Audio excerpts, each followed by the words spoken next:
ती गरज आहे. या धर्मासाठी माझ्या मनामध्ये काही दुःख वाटत नाही, फक्त पैसा पाहिजे. आणि म्हणून असं करताना शेवकाला असमाधानी वाटत असते, कुटुंबामध्ये सुख मिळत नाही. नाही तर कृपा झाली. अरे कॅन्सर दूर झालेला आहे, कॅन्सर दूर झालेला आहे. आणि ज्या अधर्माने दुसऱ्या धर्मावाल्यांनी बाबावर टीका केली, कवळेवाल्याला चमत्कार घडला आहे.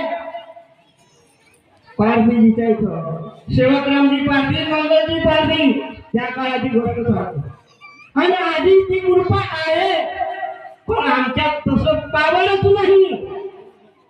घेतो मला हा काय म्हणणार आहे, हा मारणार तर नाही, ही भीती आमच्या हृदयामध्ये आहे.